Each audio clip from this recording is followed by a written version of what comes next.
अब आ जाते हैं अपनी थ्योरी कर लेते हैं। अब ये देखो सभी ऊपर क्लियर हो चुका होगा कि कैपिटल स्ट्रक्चर होता क्या है, प्रोपोर्शन होता है डेट और इक्विटी का, या फिर मैं कहूँ कि आपके पास डिफरेंट सोर्सेज हैं, इन डिफरेंट सोर्सेज में से आपको सेलेक्ट करना है कि आपको इनमें से कौन सा सोर्स मुझे यूज करना चाहिए अपनी फर्म के अंदर एज अ कैपिटल को रेज करने के लिए, कहाँ कितना पैसा कहाँ से लेना चाहिए, राइट।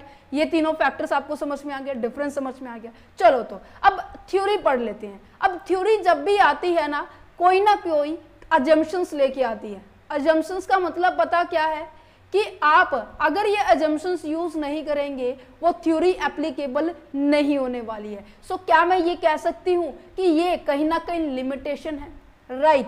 जब भी कोई थ्योरी आती है वो अपने साथ कोई 5 से 6 या फिर मैं कहूँगी कुछ भी 1-2 अजम्पशंस जरूर लेके आती है। क्यों? क्योंकि मार्केट के अंदर अपने सर्कमस्टांसिस के अंदर क्या है, काफी सारे ऐसे वेरिएबल फैक्टर्स है कि वो उस पर्टिकुलर चीज को इफेक्ट करेंगे ही करेंगे। तो इस इफेक्ट को नलिफाई करने के लिए हमने क्या किया है, अजम्पशंस बनाई है। सो दैट्स अ रीजन आपकी जो 4 से 5 थ्योरी है यहाँ पर आपकी जो एक तो होगी जर्नल अजम्पशंस होंगी, मीन्स की जो सब पे एप्लीकेबल होंगी, और according to editions, according to there is a author, उन्होंने अपनी अपनी अलग से और अजम्पशंस दी हैं। सो इनको डिस्कस कर लेते हैं, ठीक है। रीजन पता है क्या है कि अब देखो मैं कह रही हूँ कि जो कैपिटल स्ट्रक्चर की जो थ्योरी है ना हमारे इंडिया के अंदर भी एप्लीकेबल है, हर कंट्री के अंदर ये सब्जेक्ट टॉपिक आता है, राइट। सो इस पर्टिकुलर टॉपिक को हर एक एरिया में एप्लीकेबल करने के लिए हमें जितने भी वेरिएबल कॉस्ट है, वेरिएबल सर्कमस्टांसिस है, इनको हमें क्या करना पड़ेगा, कांस्टेंट करना पड़ेगा, तभी तो वो चीज एप्लीकेबल होगी ना। समझ पा रहे हैं रीजन क्यों है कि हमने अजम्पशंस पढ़नी पड़ रही है। अच्छा, तो सबसे पहला अजम्पशंस क्या कहता है कि जो आपका बिजनेस है ना, जिसके लिए आप पैसा रेज कर रहे हैं, वो बिजनेस आपका क्या होना चाहिए, गोइंग कंसर्न होना चाहिए। आपने अकाउंटिंग कंसेप्ट में भी पढ़ा है ना कि business is a going concern concept है हमारा, राइट।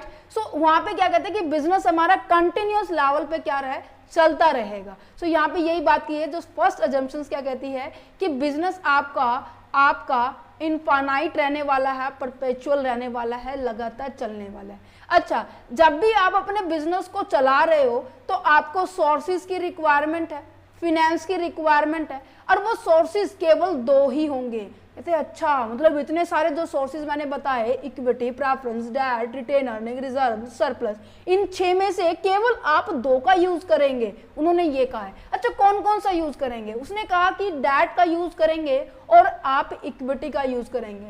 इन दोनों के बीच में आपको कॉम्बिनेशन बनाना है आपके कैपिटल स्ट्रक्चर को डिजाइन करते वक्त। अच्छा, मिस की प्रेफरेंस हुआ, ये बाकी जितने हुए इनको इग्नोर किया गया, ये अजम्पशंस है, याद रखना, ठीक है। अच्छा, ये कहते हैं कि no corporate income tax, no flotation cost and no transaction cost. पता है क्या कह रहा है कि जब आप इनकम आप शेयर्स को इशू करते हैं, डिबेंचर्स को इशू करते हैं, तो इशू करने में आपकी कोई तो कॉस्ट आती होगी। इशू करते वक्त उसे कॉस्ट जो आते हैं उसको फ्लोटेशन कॉस्ट कहते हैं, या फिर मैं कहूँ ट्रांजेक्शन्स करते वक्त आपकी कॉस्ट आती है। जैसे कि अमेजोन से जब आप सामान मंगाते हो डिलीवरी चार्ज लेते हैं, तो ये कहते हैं नहीं, कुछ नहीं है, वो कहते हैं कुछ भी कॉस्ट नहीं होने वाली। ना तो आपकी इनकम टैक्स की कॉस्ट को कंसीडर करेंगे, ना ही हम फ्लोटेशन कॉस्ट को कंसीडर करेंगे, ना ही हम ट्रांजेक्शन कॉस्ट को कंसीडर करेंगे।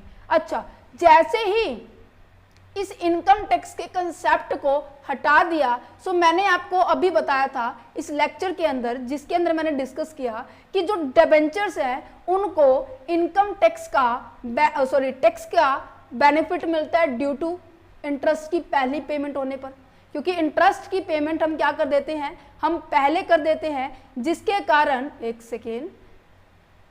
जिसके कारण आपकी टैक्स की लायबिलिटी कम हो जाती है ना। जैसे ही मैंने कहा कि कॉर्पोरेट टैक्स नहीं होगा, तो इनकी एक और अजम्पशंस आ गया। क्या अजम्पशंस आई कि जो कॉस्ट ऑफ इक्विटी होगा ना, वो हमेशा ज्यादा होगा आपके कॉस्ट ऑफ डेट से। क्लियर है? क्लियर है? अब देखो, अजम्पशन ही मतलब टैक्स का बेनिफिट ही नहीं उठा पाएंगे तो ऑब्वियस सी बात है इसकी कॉस्ट तो बढ़ेगी ना, है ना। बट एक्चुअल रियलिटी में ऐसा नहीं होता। जो डेट की कॉस्ट होती है वो हमेशा कम होती है आपके इक्विटी के कॉस्ट से। बट ये अजम्पशंस है, आपको माननी पड़ेगी, ये जो प्रैक्टिकली जो अप्लीकेबल नहीं है, इन्होंने कांस्टेंट इनको ये माना है तो आपको भी ये मानना ही पड़ेगा। अच्छा, ये कहता है कि जितना आपने कमाया है उसमें से कुछ भी हिस्सा आप क्या है नहीं रखने वाले हैं। तो कहने का मतलब क्या है पता है, ये कहता है कि जितना आपने कमाया है ना उस सारा का सारा आप डिविडेंड के तौर पर क्या कर दो, बांट दो, डिविडेंड के तौर पर उसको डिस्ट्रीब्यूट कर दो। क्लियर है, समझ पा रहे हैं? ठीक है जी। नेक्स्ट पॉइंट क्या कहता है कि आपका टोटल जो कैपिटल है और जो टोटल EBIT है वो हमेशा कांस्टेंट रहने वाला है। मींस कि अगर आपने फर्म के अंदर 50 लाख रुपए आपने स्टार्टिंग में रेज किए हैं तो पूरे साल आपके 50 लाख ही रहेंगे। क्यों, ऐसा क्यों कह रहे हैं भाई, रीजन बताती हूँ। अब हमें कैपिटल स्ट्रक्चर ऐसा डिजाइन करना है जहां पर उसकी कॉस्ट, जहां पर उसका रिस्क, जहां पर हमें कंट्रोल चेकआउट करना है। और आपको देखो नजर आ रहा है कि जो आपका EBIT है, EBIT के बाद हम इंटरेस्ट की पेमेंट करते हैं, ठीक है, उसके बाद हमारा EBT बच जाता है, उसके बाद हम क्या करते हैं, टैक्स की पेमेंट करते हैं, इसके बाद हमारा EAT बच जाता है, अर्निंग आफ्टर टैक्स, फिर हम प्रेफरेंस शेयर होल्डर्स को डिविडेंड देते हैं, फिर ऐसी अर्निंग बच जाती है जो कि हमारे for the equity share holders के लिए। जब हम इसको number of the equity share holder से डिवाइड करेंगे तो हमारे पास क्या आ जाएगा, EPS आ जाएगा, अर्निंग पर शेयर, राइट। अब आपको पता है ये इससे EBT से पहले ये पॉइंट और आते थे। ये आपको पता है ये मैनेजमेंट का काम है कि अपने कॉस्ट को कैसे हम कंट्रोल करें। अगर मेरी सेल इंक्रीज हो रही है तो कहीं ना कहीं इसका इम्पैक्ट हमारे EAT पे पड़ेगा या नहीं पड़ेगा, पड़ेगा नहीं पड़ेगा। कहने का मतलब ऊपर से ये हमें क्या रखना पड़ेगा, कांस्टेंट रखना पड़ेगा। कांस्टेंट क्यों रखा, क्योंकि मुझे किसका इफेक्ट देखना है, मुझे इन दोनों का इफेक्ट देखना है। मुझे ये जो फाइनेंशियल रिस्क है, मेरे पास जो ये फाइनेंशियल रिस्क है, इसका इफेक्ट देखना है कि इसका इफेक्ट हमारे EAT के ऊपर क्या पड़ रहा है और अर्निंग पर शेयर पे क्या इफेक्ट पड़ रहा है। दैट्स अ रीजन कि हमारी जो टोटल कैपिटल है और टोटल ये जो EBIT है इसको हम क्या मानेंगे, कांस्टेंट मानेंगे। क्यों, क्योंकि मान लीजिए मैंने कहा कि जो मेरी सेल है इंक्रीज होगी। अब देखो सेल इंक्रीज होगी तो क्या मेरा EAT के ऊपर फर्क नहीं पड़ेगा, EAT भी बढ़ जाएगा। मैंने कहा मेरी वेरिएबल कॉस्ट कम हो गई, क्या मेरा EAT इसके ऊपर फर्क नहीं पड़ेगा, है ना। तो दैट्स अ रीजन कि जितने भी आपके ऑपरेटिंग एक्सपेंसेस होते हैं ये आपके होते हैं ऑपरेटिंग एक्सपेंसेस, ऑपरेटिंग रिस्क, इन सब को हम क्या करेंगे, कांस्टेंट मानेंगे। अगर ये कांस्टेंट है तो क्या आपका EBIT भी कांस्टेंट होगा। सो दैट्स अ रीजन इसको हम कांस्टेंट मानते हैं। समझ में आ रहा है लॉजिक इसका, ठीक है। अच्छा, नेक्स्ट आप बात की जा रही है क्योंकि इनको ना फाइनेंशियल रिस्क से रिलेटेड बात करनी है कि किससे कितना रिस्क आ रहा है वो देखना है। क्लियर है। अच्छा, वैल्यू ऑफ द फर्म है ना वो कैलकुलेट की जाएगी, कैसे कैलकुलेट की जाएगी, आपके ऑपरेटिंग प्रॉफिट। देखो मैंने आपको भी बताया ये जो ऑपरेटिंग प्रॉफिट है ना ये जो इससे कैलकुलेट होते आ रहे है ना, इसका हम रिलेशन देखेंगे आपके ओवरऑल कॉस्ट से। ये ओवरऑल कॉस्ट किससे जनरेट होगी, ये आपकी डेट से जनरेट होगी, ये आपकी इक्विटी से जनरेट होगी, ये आपकी प्रेफरेंस से जनरेट होगी। बट हम यहाँ पे हमने कहा कि दो ही सोर्स लेंगे, कौन कौन से, डेट और इक्विटी लेंगे, ठीक है। सो फॉर्मूला क्या बन जाएगा, EBIT अपॉन में K। क्लियर है। वैल्यू ऑफ फर्म हम इस तरीके से कैलकुलेट करेंगे। क्लियर है। ये जर्नल अजम्पशंस है कि जो कि आपकी चारों की चारों ये जो 1, 2, 3 और ये 4 का सेकंड पार्ट, इन चारों अजम्पशंस के ऊपर तो लगेंगी। क्लियर है, समझ में आ गया। एक बार जल्दी से रिवीजन कर लेते हैं कि फर्म जो है इनफाइनाइट टाइम तक रहने वाली है और उसको चलाने के लिए हमें रिसोर्स चाहिए। रिसोर्स में कहता है कि हम तो केवल दो ही सोर्स लेंगे, एक तो डेट लेंगे और इक्विटी लेंगे। अच्छा, डेट लेंगे तो यहाँ पे कहते हैं कि किसी भी तरह का इनकम टैक्स, कॉर्पोरेट टैक्स का कोई कंसेशन नहीं है, प्लॉटेशन कॉस्ट नहीं होने वाले, ट्रांजैक्शन कॉस्ट भी नहीं मानेंगे, जिसके कारण आपको ये अजम्पशन लेनी पड़ेगी कि जो आपकी इक्विटी का कॉस्ट है वो ओवरऑल आपकी डेट की कॉस्ट से हमेशा ज़्यादा होगी, इक्विटी ज़्यादा कॉस्ट होगी और डेट की कम कॉस्ट होगी। हाँ, ये कहते हैं कि हम कुछ भी हम अपनी कंपनी में नहीं बचा के रखने वाले, हम सारा का सारा हिस्सा शेयर होल्डर्स को डिस्ट्रीब्यूट कर देंगे, ठीक है। और EBIT और टोटल कैपिटल हम कांस्टेंट रखने वाले हैं। और वैल्यू ऑफ फर्म कैसे कैलकुलेट करेंगे, हमारी ऑपरेटिंग प्रॉफिट को हमारी KO से, ओवरऑल कॉस्ट से क्या कर देंगे, हम उसको डिवाइड कर देंगे, ठीक है। क्लियर है। चलो अब थ्योरी पे बढ़ते हैं, 1 बाय 1 थ्योरी हम करने वाले हैं, ठीक है। चलो इन थ्योरी को करने से पहले मैं आपको एक बाइफर्केशन कर देते हैं कि आपकी जो नेट इनकम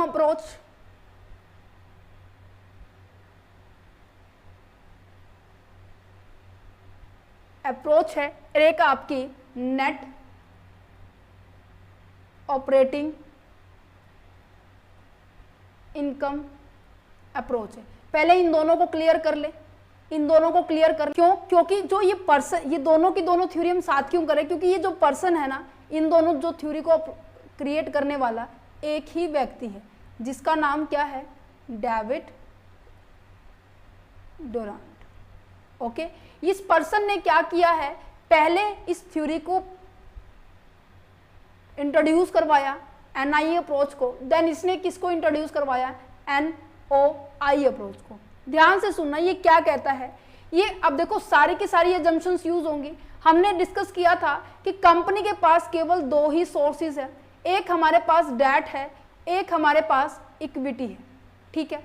यहां पर ये कह रहा है कि ये जो कह रहा है, पहले उसकी बात सुनना, ये कह रहा है कि जैसे जैसे आप डेट यूज करते जाएंगे ना, ठीक है, कंपनी की जो ओवरऑल जो कॉस्ट है ना, वो क्या होगी, वो आपकी कम होगी।